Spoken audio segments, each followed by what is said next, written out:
Netflix in hot water as stocks are plummeting after 2 trailers of Sussexes show released. Netflix Inc. stock underperforms Monday when compared to competitors. Shares of Netflix, including NFLX, minus 2.44%, slipped at 2.44% to $312,000 Monday, on what proved to be an all-around rough trading session for their stock market, with the S&P 500 index SPX minus 1.79%, falling to 1.79% to 3,998.84, and Dow Jones Industrial Average DJIA minus 1.4%, falling 1.4% to 33,947. The stock's fall snapped a 3-day winning streak. Netflix Inc. closed with 319,087 short of its 52-week high, which was 632,000, which the company reached on December the 8th. The stock demonstrated a mixed performance when compared to some of its competitors Monday as Apple Inc. This makes people think of Netflix's biggest bomb right now. Meghan and Harry's biggest documentary planned in years only released the first trailer for a few days, but it's brought a very serious economic disaster to Netflix. You can see that this trailer currently has nearly 300,000 dislikes from viewers, 20 times the number of likes. It's funny that even 50,000 comments are negative, but the person in charge didn't delete any comments. This is probably why Netflix kept comments open on the trailer.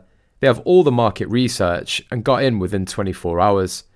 They need to tell Harry and Meghan, the numbers don't lie, there is insufficient viewer interest to justify airing this content, when we have other things that will have good ratings and positive viewer feedback instead.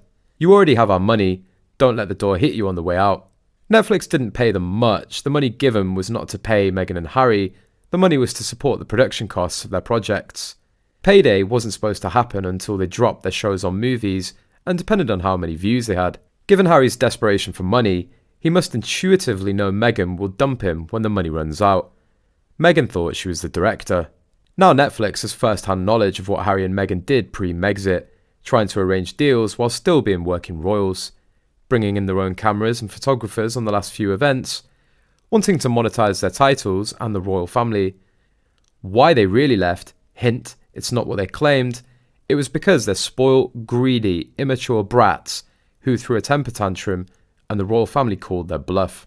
What it's really like working with them, palace and courtiers were right, their difficult bullying claims are 100% true. What Harry and Meghan marriage is like without cameras around, unhappy, bickering all the time, explosive fights. The truth about Meghan Markle's controlling and manipulative tactics and a tendency to rewrite history or flat out lie. And I'm sure whoever at Netflix interacted with Harry and Meghan understands why the royal family is not on speaking terms with them anymore and agrees with the decision. Netflix and Garbus may not be able to want to clap back at them now, but they'll surely file away all those details so they can be used at some point later. And we know for certain that if the crown comes back for Charles's reign, Harry and Meghan's storylines won't have to be made up, because Netflix already has info straight from the source. We can only hope that there's actually working brains at Netflix who'll realise that the Markles have Markled them, as did Spotify, they got Markled as well.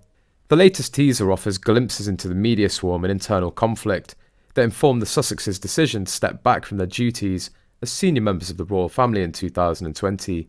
Harry and Meghan famously left the United Kingdom for the latter's home state of California, where they currently reside with their 2 children in Montecito. There's a hierarchy of the family, Harry says in the trailer. There's leaking, but there's also planting of stories. It's a dirty game.